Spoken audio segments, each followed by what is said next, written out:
By the time Pepukai emerged from the combi at Highfield, it had just gone 9:30. She was 30 minutes late. Kindness had said she should come at 9 or just before. She had followed the directions in the text message. Take combi to Machipisa, get off at Guanzura, cross road, walk past Mushandira Pamwe Hotel, go left after TM, go past market, saloon, that is how Kindness had spelled it, is next to butcher. She found the salon with no problems. From the butchery next door came the whirring sound of a saw on bone. Everything about the salon spoke of distressed circumstances. The peeling paint outside, the worn chairs and dirty walls inside, the faded posters for Dark and Lovely and Motions hair relaxers. This place made her usual hair place in Finsbury Park look like the Avida in Covent Garden. Then again, none of the Nigerian or Kenyan women at her salon in London would have done her hair in long, thin braids that lasted 4 months and cost only $50. If they had, it would have cost her £500 and 2 days or more if she was lucky. There were 5 women inside. 4 were standing together, talking together in a huddle, while the 5th swept the floor. They could have been a representative sample of the variegated nature of local womanhood.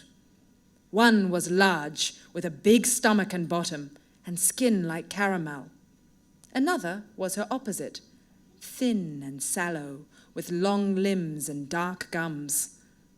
The third was medium-sized in everything, height, breasts, bottom, complexion, while the last was short and slight, with delicate hands and bones, and skin so light it was translucently yellow.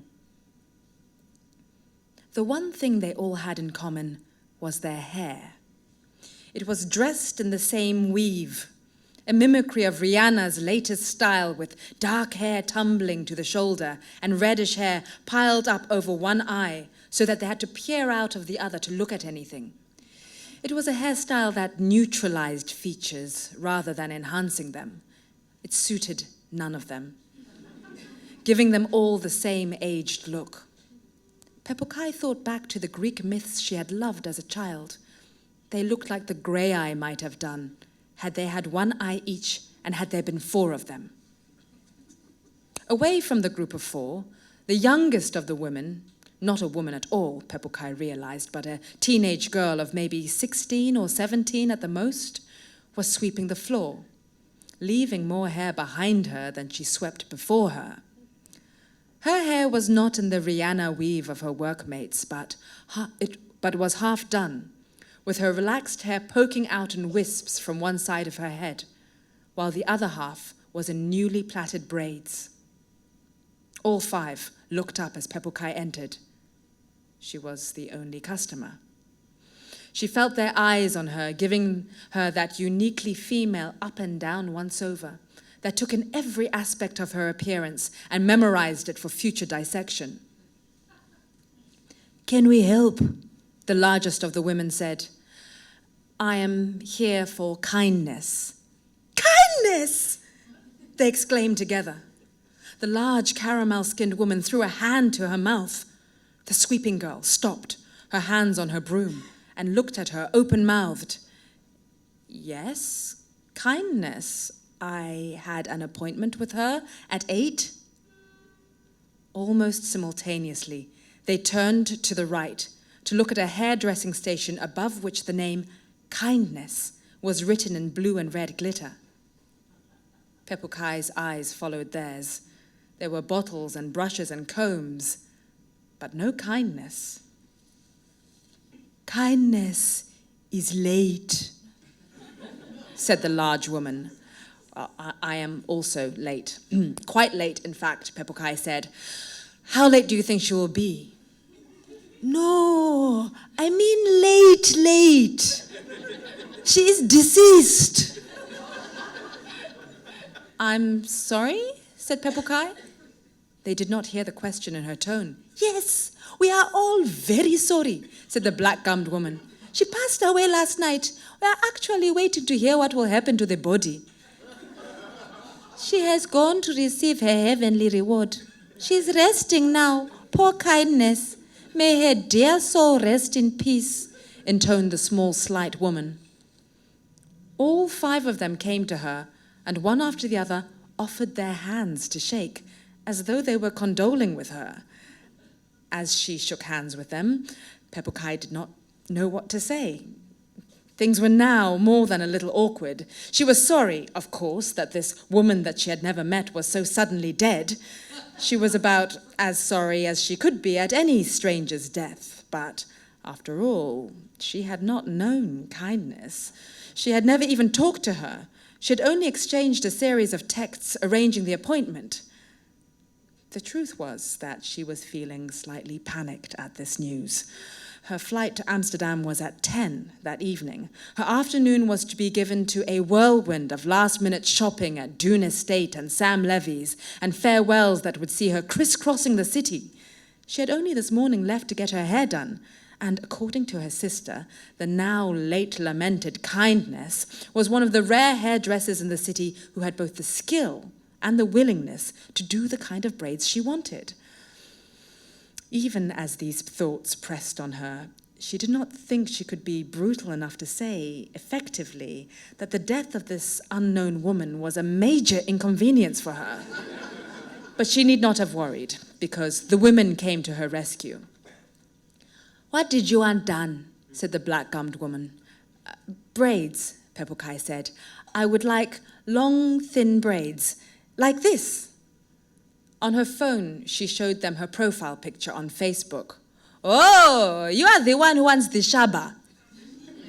The what? Kindness told us there was someone who had sent a text to say she wanted those shaba ranks braids. We could not believe it. They are so old-fashioned. Why not just get a weave like this? The black-gummed woman caressed her own hair as she spoke. Well, I like my hair done that way. We can do it for you that way if you really want, said the large woman. We would have finished off your braids, even with Kindness here.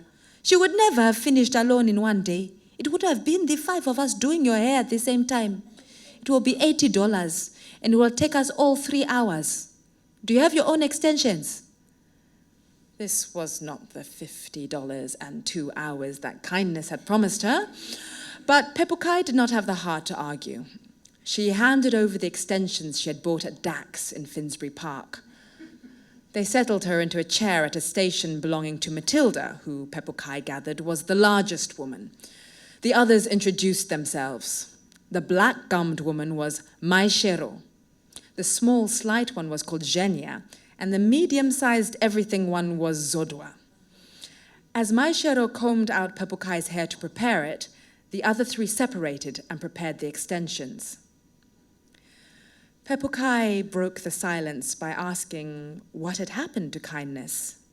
Even as she asked, she knew what the answer would be. It would be the usual long illness or short illness, the euphemism for an HIV-related disease.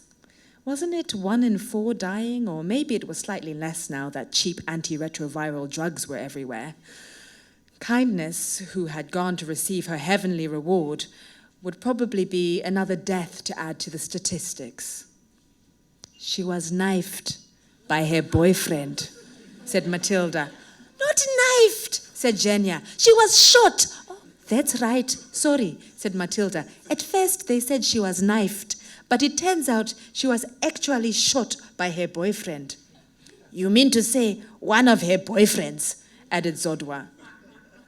This exchange was so entirely unexpected that the only thing that Pepukai could ask rather feebly was, where? Northfields, said Zodwa. Northfields? Pepukai asked. You know Northfields, those flats opposite the sports club where they play cricket when the Australians and South Africans come, said Zodwa. Maishero said, it is that expensive complex where they pay $3,000 a month for rent. 3,000? Who has that sort of money? Asked Matilda. Obviously dealers. Just the type Kindness would go for, said Maishero. She was killed right there in one of those expensive flats. You know, they have lifts that open up to the whole place. She will probably be in that H Metro paper tomorrow. You mean they go from the lift straight into the flat? You don't say. This was Matilda. They call them paint house suites. But I don't know why, said my shadow. They are actually bigger in size than many of those houses in the suburbs. You can have a whole floor just for yourself alone. The only thing you won't have being so high is a yard.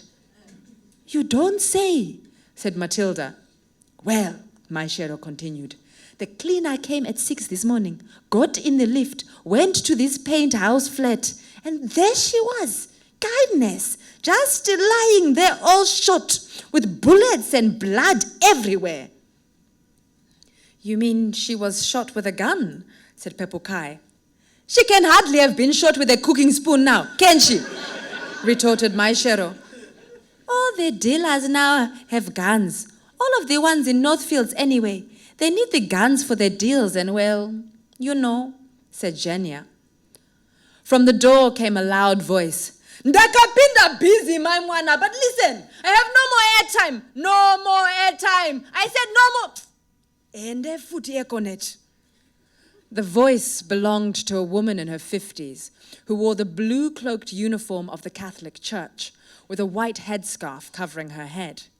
In one hand, she had her phone, and in the other, a roasted maize cob. Her overloaded handbag seemed to drag down her left shoulder. "Esi askana," she greeted as she entered. Esi Mboyama twins, said Matilda. "Esi Mati," Mboyama twins said. "Kokuita chidafinya kudaro, kudafuka kunge uchaputika. Why so fat now? Seriously, Matilda. Are you pregnant or something?" As she spoke, she poked at Matilda's stomach with the pointy end of her maize cob. Ndino numburwa nani Steve Jariku South, said Mati. How could I get pregnant when my husband has been away this long? There are those who are able. It is not just the husbands and Steves who can do it. Mbuyama twins gave a coarse, leering laugh that shook her chest and the rosary beads around her neck. Besides, I have been on depot how long now? Since my last born. You know, the one who was born legs first, said Mati. Depot, said Maima twins. Yes, depot, the contraceptive, the one you inject. So it is injections that are making you so fat. Better to be pregnant in that case. At least you get something out of the fatness. I want just a shampoo and set today. Charlotte will do that for you. And Diti, you know, she is now my junior, said Matilda. Charlotte! The sweeping girl came over. Ndu Boyama twins, but mind, I'll be watching you. Charlotte walked with Boyama twins to the sinks. Did you hear about kindness? My Shero said. She's now late. Mbuyama twins, who was about to sit down and lower her head into a sink behind her back, said, What do you mean? She was killed by her boyfriend. What are you talking? What are you telling me? Mbuyama twins forgot that she had been about to sit and remained crouched above the seat in a half squat, her face twisted into a rictus that it was almost a caricature of disbelief. The maize cob in her hand stopped just before her mouth. How is it that this came to be? She was shot by her boyfriend. What are you telling me? Do you mean the boyfriend who drove a silver Pajero, the junior doctor who worked at Paris? Mbuyama twins said. What do you know about her boyfriends, Mbuyama twins? Who did she not tell about her boyfriends? Everyone in Highfield, from Egypt to Jerusalem, knows about her boyfriends. She told me about this doctor one when he picked her up after she did my hair just the other week. Hey, I said to myself, what kind of a doctor, even a junior one, would want to marry a saloon girl? Mbuyama twins, are we saloon girls, not women also? No, Zhenya, you know what I mean. There are saloon girls, and then there are saloon girls. You and Kindness are very different types. She was her own type, that one. Anyway, myself, I think this boyfriend is the one who drove a red Mercedes, said Matilda. Mbuyama twins heaved herself into the chair below with an exclamation and laid her head on the sink. Charlotte opened the taps and put a finger under the water to test its temperature as she asked, "Are you talking about the man who bought lunch for us the other day? The one she went with to Victoria Falls? Because that one did not drive a silver Pajero." "No, that was someone else. He did not drive a red Mercedes either," said Maishero. To Matilda, she said, "Tell your junior to stop interfering in news that does not concern her." "You mean she had 3 going at the same time?" said Mbuyama twins. As Charlotte ran water over her hair, she continued to chew at her maize cob, almost absent-mindedly. Her face still frowned in disbelief. "Could I genu Kindness?" said Matilda. "Makwatuza," said Maishero. "Makwati-kwati," said Zodwa. With Mbuyama twins' quizzical prompting, the 4 women speculated over which of the 3 boyfriends could have been her killer. "It could not be the junior doctor," said Maishero, "because he did not live in Northfields." "But imagine if he followed her there, Maishero," said Zodwa. "Maybe he found her with another man. What would you do if you were him?" Maishero said Kindness had been seen 2 nights ago in the red Mercedes, but the night before she had been in the Pajero. "Maybe," said Mbuyama twins, struck by a charitable thought. "Maybe it is the same man. You know these dealers, they all have different cars. Maybe it was the same man, just in different cars." "Then," said Maishero, "he must have changed his body type too, because I saw the men and they look different from behind. Maybe they are alike in the front area." "Makwatuza," said Genia. "Makwati-kwati," said Maishero. At that moment, a young man came in through the open door. The wide smile on his face was almost as big as the large box in his arms.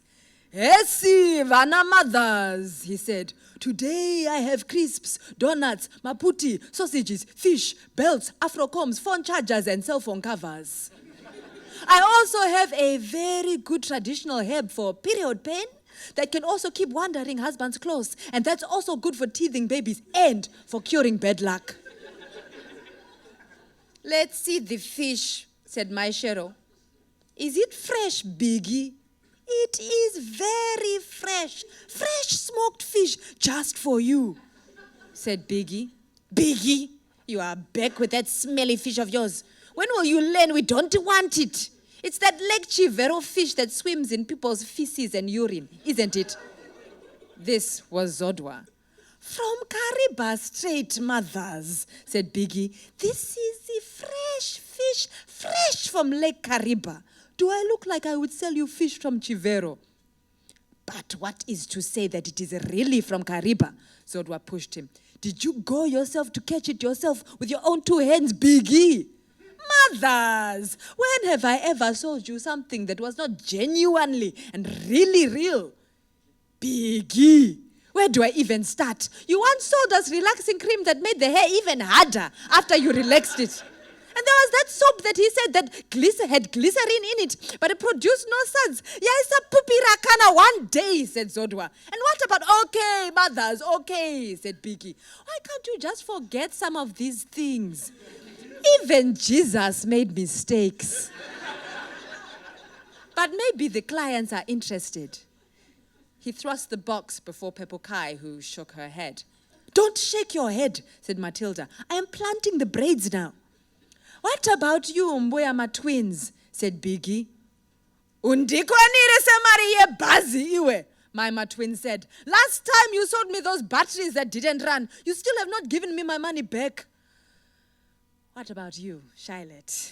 A smoking girl like you needs something to make you even more smoking. How about some smoked fish for Chimoko?" Charlotte giggled and said, you also, Biggie. At Charlotte's giggle, the 4 women around Pepukai eyed and nudged each other. I would take the fish, said Maishero. I am thinking maybe Bashero might like it. If Bashero can eat that fish, said Zodwa, then he is a man among men. Biggie, said Maishero, I will give you your money tomorrow.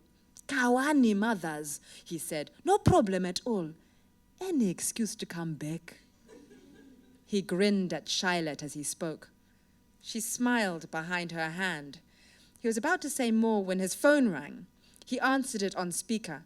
Into the salon, a tinny voice shouted, I have no airtime. Didi kwa mushayaba. Before the phone cut. As he pocketed his phone, Biggie said, Nedza kindness. Someone in the butchery says kindness was axed by some man. She was she was shot, not axed, said Zodwa. There was no X. Are you sure? I heard it was an X. But even if there were, she is still late, Nai Biggie. So what is going to happen? We are waiting to hear from the mourners, where the mourners are gathered. As soon as we are done with this one, we are off. But that kindness, well, I shall not say, but she was special, that one. Iwe, Zodwa rebuked him. You should concentrate on selling your smelly fish and one-stop herbs. What do you know about kindness? Sorry, mothers, palaters. My Shero, Zodwa continued as Biggie left. How can you buy that smelly fish? You can't keep it here. Otherwise, we will all end up smelling of fish. You had better ask Matilda's junior to take it to the butcher next door. Charlotte! My Shero called. The junior had finished washing Mbuyama twins' hair, setting it in rollers, and had settled the client under the hairdryer. She abandoned her chair near the sink where she'd been plaiting her own hair and came over. Take this to the butcher. I'll pick it up when I go home. The girl shuffled out. I bet you she won't come back in a hurry, said Zhenya. You saw how she was with that Biggie. She has been making eyes at that butcher boy too next door. Making her voice louder to be heard over the sound of the dryer, Mbuyama twins boomed. You mean that pimply boy who looks like he has not had a shower since 19 Gochanembe? Ah, said Matilda. She would even go with a windy, this one. She's not fussy. She would drop her pants at the sight of a Coke. These are some of the kindnesses in the making. Makwatuza, said Maishero. Makwati kwati, laughed Zodwa. Kudajinu, said Zhenya. Charlotte returned as they laughed, and Matilda immediately turned the conversation. Imagine, people like Biggie, of all people, are now commenting on kindness. Can you imagine? Who did not know about kindness? Even in engineering, even in 5 pounds, they know about kindness, said Mbuyama twins. They looked up at the sound of a sleek silver car pulling up to park outside. The woman who emerged from the driver's seat wore a dark grey suit, elegant heels, and sunglasses. Her cropped hair framed her face. As she entered, she pushed up her glasses. They looked at her in silence. In a low, pleasant voice, she said, Afternoon, ladies. I'm looking for Judith. Judith went to China 2 weeks back, said Zodwa. Oh, yes. She did say she may be going, the woman said. When is she back? Do you know? Because I've been trying to reach her. She comes back Thursday. Oh, thank you. I will call her then. Is there anything we can do? Maishero asked. No, that's fine, she said with a smile. I have to take one of my children to play in a tennis tournament this afternoon. I could have stayed if it was not for that, so I will just wait for Judith. Thank you, ladies, she said. Several eyes followed her to the door and to her car. Even before she had driven off, Mbuyama twins was asking, And who is this tennis tournament one? She had poked her head from under the dryer and was trying to scratch her scalp with the rollers on her head. Charlotte jumped to attend to her and reset the rollers. That one is one of Judith's clients. You know, Judith goes out more and more these days. She's making herself exclusive to a few clients, said Maishero. She goes to their homes. They don't have to come here. Oh, said Boyama twins. Is that why she was looking at us like we were something under her shoe? Maybe she's a special tennis one who gets her hair done at home. I thought she was nice, said Charlotte as she shifted the rollers. Nice, Chico. You should talk what you know about, said Maishero. Did you see that car? Said Mboyama twins. How did she buy it? With money from where? Do you think such money is clean? There must be something behind it. Harare ya bata bata askana. Vano bata bata, said Maishero. You read that story about that small house in Borodale, sleeping with that madman. This is exactly the sort of woman like that do. You think it is money from just working?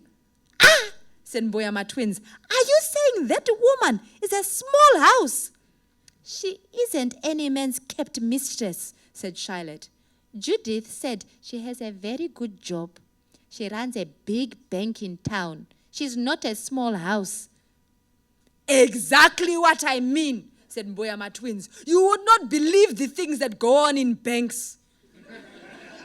My own husband once asked to take a job in a bank. I said to him, and this is what I said, no, thank you. I said to him, I know those bank women. I would rather we suffered. Yes, I would rather eat plain vegetables, even cooked with no cooking oil, than have you work with women like that, even up to now. He's not working. She probably got into the bank through being a small house, said Maishero. She's a widow, said Charlotte. Her husband died in a car accident 3 years back. There was a silence until Maishero said, well, some of these widows. You would never believe they are widows. There was this funeral I went to last week at the church of Bashero's cousin brother. And can you believe the widow wasn't even covered in a wrapper cloth or headscarf or anything? She wore a smart dress, kashif so. And it was not even black, but blue-black. She had high heels on. Can you imagine? High heels at a gravesite, just like that woman. And sunglasses too, just like that one. Achitoti akatopfeka, sorry, said Mboyama twins. She was back in the dryer, her face aghast with shock at what she was hearing. What sort of morning outfit do you call that?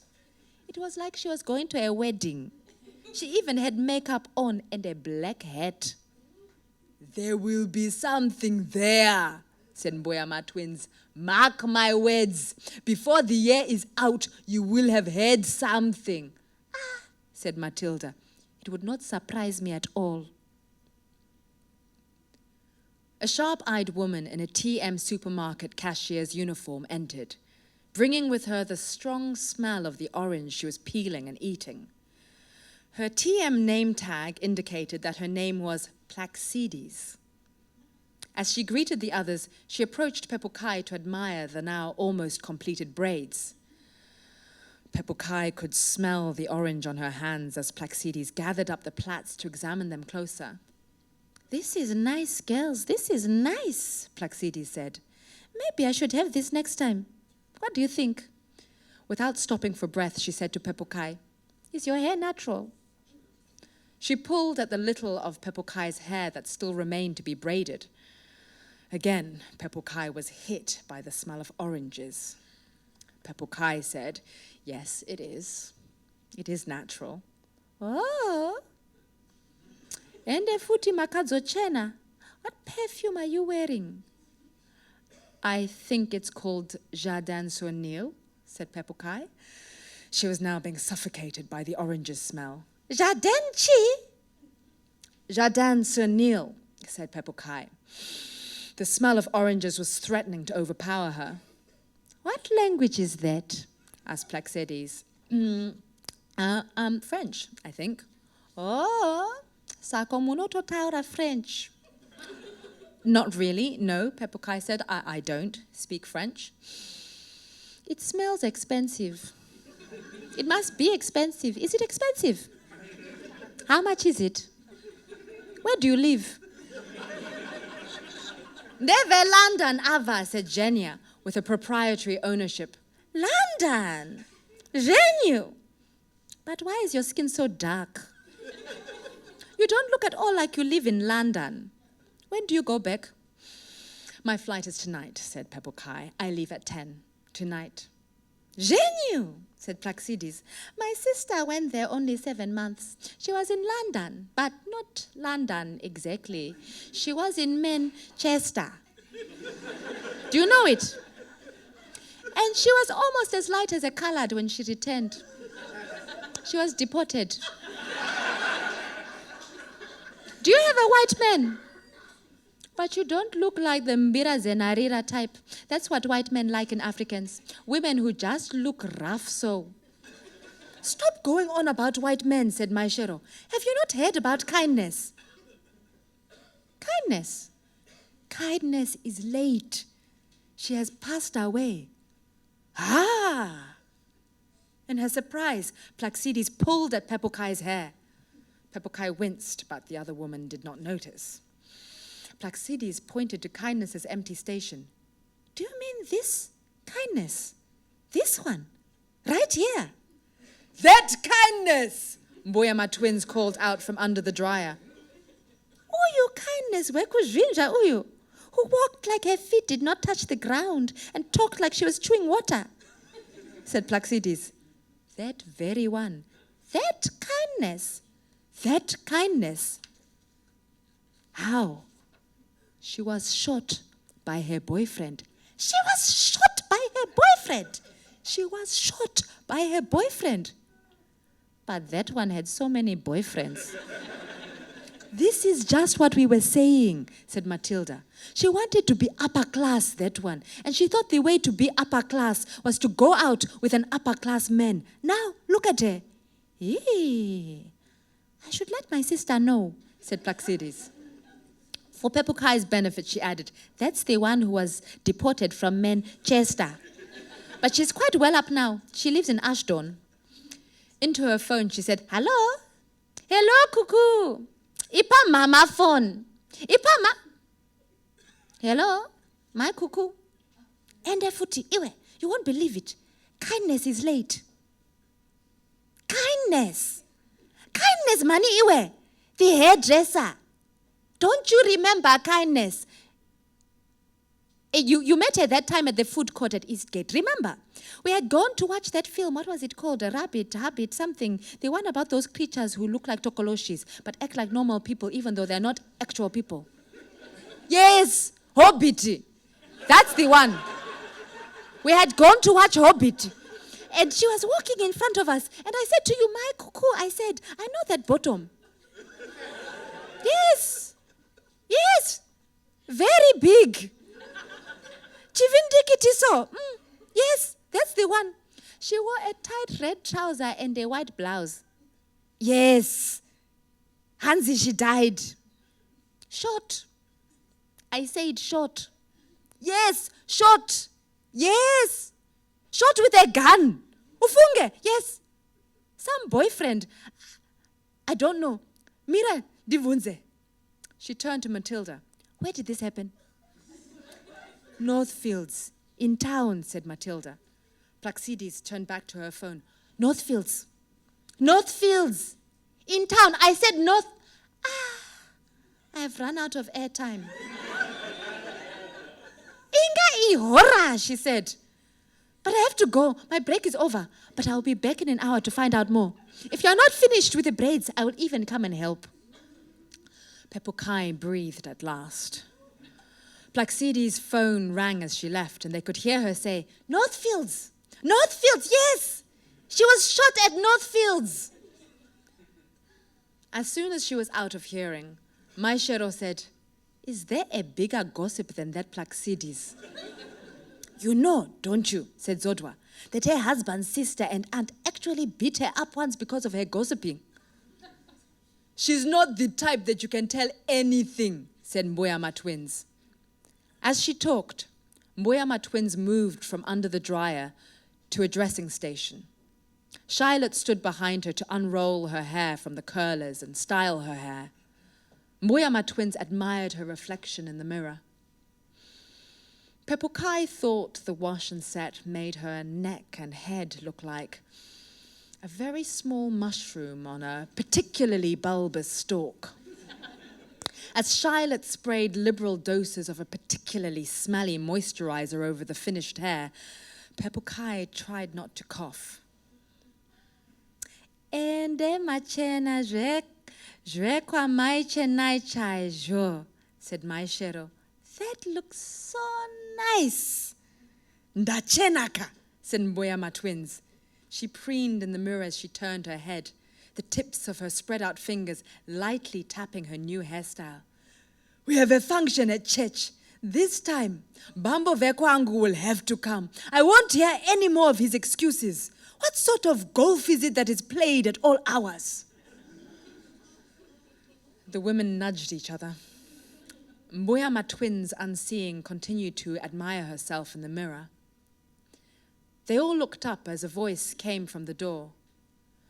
"Tu kumbirawo rubatsiro vanu vamwari. Tu kumbirawo rubatsiro vanu vaJehovah."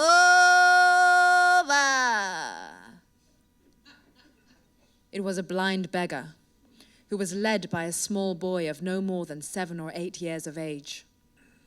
The man wore tattered blue overalls, while the boy wore a shirt and shorts that belonged to 2 different school uniforms.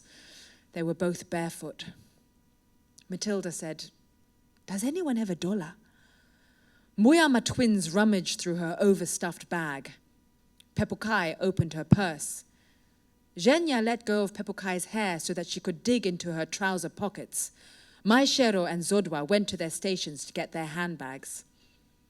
As the boy went from woman to woman, collecting money, the old man dropped to his knees in thanksgiving, raised his voice in blessings, and clapped his hands in gratitude. "Mwari wenyu vakukomborere, vakukomborere, vakukomborere." They left the salon. Mbuyama twins took $22 from her bag and handed it to Matilda. "I will give you an extra $2 for a drink," she said. "Thanks, Mbuyama twins," said Matilda. "Charlotte!" Charlotte's face brightened.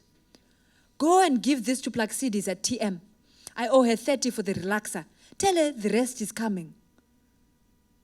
Charlotte's shoulders drooped as she walked out. "Right, girls," said Mbuyama twins. "I have to go, but before I do, we need to pray." Without further prompting, the women melted from Pepukai to gather around Mbuyama twins in the middle of the salon, their heads bowed. Unsure of what to do, Pepukai joined them. Mbuyama twins' face became twisted with effort. "Bless Lord, everyone in this salon, Lord, and especially this daughter who is taking a flight today. Send her journey mercies, dear Lord. Do not put evil thoughts in the mind of the pilot, Lord. Let the pilot land the plane with no incident. Let him not crash it deliberately." "Amen," said Zhenya. "We ask you to receive into your loving arms our sister Kindness. Take her into your glory. Mwari Baba to you. She has come to rest, Lord. Nimi Mwari Baba vemasimba. Mwari Baba munogona. Mwari munogona gani. Mwari Baba munogona." "Amen," the women chorused. "We ask you to guide us today in everything we do, so that all that we may do may be to honor your holy name." "Amen," said Zhenya. "This we ask in Jesus' name. Muzita Rababa, Nere Mwana Komana, Nere Mwe Musande. Amen. Amen. Mbuyama twins crossed herself and kissed her rosary. She picked up her bag off the floor, stuffed her white headscarf into its capacious depths, and with a radiant smile said to Pepukai, "Wafamba mushe dali, travel well." And to the others, "Dio yo askana, see you next week." Mati, said Maishero, as soon as the client was out of hearing. isn't that woman supposed to be a Roman Catholic? You know she is, said Matilda. You saw what she's wearing, so why do you ask? Because the way she prays like a Pentecostal, that's why, said Maishero. Charlotte piped up from the sink. She apparently wants to set up her own church. A women's ministry. That is a smart move, said Jenya. There's so much money to be made in these new churches. And she will need all the prayers she can get with that husband of hers, said Maishero. He is the busiest unemployed man in the city. And he is never alone either, laughed Jenya. Makwatuza, said Matilda. Makwati-kwati, echoed Zodwa. Kuda jinu, said Maishero. They laughed and clapped their hands to each other.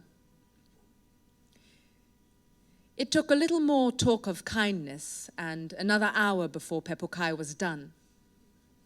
The braids fell beautifully and lightly from her head in hundreds of long, thin ropes that were perfectly even. The last thing was to soak the ends in hot water to seal them and make sure that they did not unravel. Zhenya held up a mirror to the one before her so that Pepukai could see the back of her head. The women beamed as they admired their work. You are so right, Matilda said. This is very old-fashioned, but it really suits your face. Perfection sipo weku widzira chayo, said Maishero. Mauresa nuziye green, added Jenya. Charlotte approached, shaking the can of the stinky spray. Pepukai held up her hand as if to ward off evil. It's really okay, thank you, Charlotte, she said. I do not need the spray. I will do that later. She paid the $80 that Matilda had requested and gave her an extra 20. This is my chema for kindness, she said. I hope it all goes well. As she spoke, Matilda's phone buzzed out a new message. It's from the cousin sister of kindness. She has no airtime, but she says we have to come now, said Matilda. The mourners are gathering at their house in Warren Park. Is it okay if I just wait here for my hair to dry a bit? Pepukai asked. It was fine, Matilda said. Charlotte would stay to lock up. They said their goodbyes and bustled out. Pepukai continued to hear their voices until they turned the corner past the butcher's. In 30 minutes, her hair was dry enough for her to leave. The last Pepukai saw of the salon was Charlotte sitting at Kindness's station, plaiting the rest of her hair. That night, on her flight to Amsterdam, Pepukai chose the chicken over the fish. Nor did she eat any of the orange segments in her fruit salad, choosing to eat instead the grapes and cubed melons and the delicate slivers of apple.